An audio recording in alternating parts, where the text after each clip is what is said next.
Hi, it's Leanne Spencer. I hope you're doing well. So video number 4 in our travel hacks series. And this one is about bookends. Yeah, you heard right, bookends, but not literal bookends. It's basically how you start and finish your day, or put another way, how you start and finish your journey. So recently I had the pleasure of presenting to Nestle Health Sciences to be specific, and a number of people in my audience were territory managers. So they're on the road doing a number of appointments every day. And really, their job is a little bit like mine, which is that they have to be really good for maybe an hour a day, but multiple times in their case. And everything else is kind of in service of that, getting to appointments, but making sure you're really on it when you get to that appointment. So I suggested that they bookend their journeys.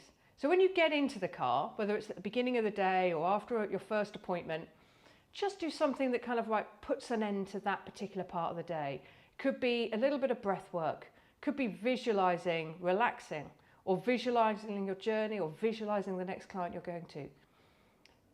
But it's something that just basically puts a sort of a lid on that part of the day. And then when you get to the next appointment or your destination, what are you going to do to sort of restart, to get yourself going again? It could be a movement snack, as we spoke about last week, but it could also be a bit of breath work, bit of visualization. Right, what am I here to do? Have I got everything? Boom, let's go.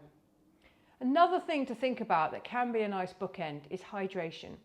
So I'm a big boxing fan, and I recently listened to Steve Bunce's podcast with Shane McGuigan, who's a young and very, very successful boxing trainer. And he was talking about how he gets a fighter ready for a fight.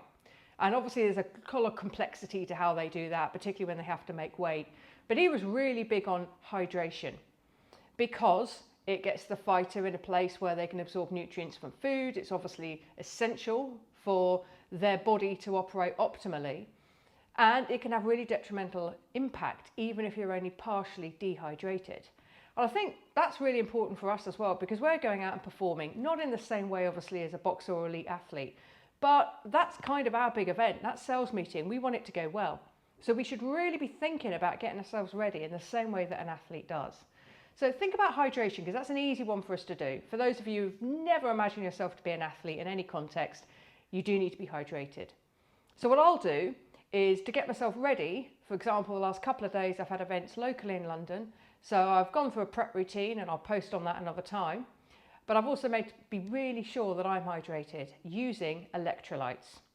So that just makes sure I've got the good stuff in the water, get that in, really helps to focus me for the next thing.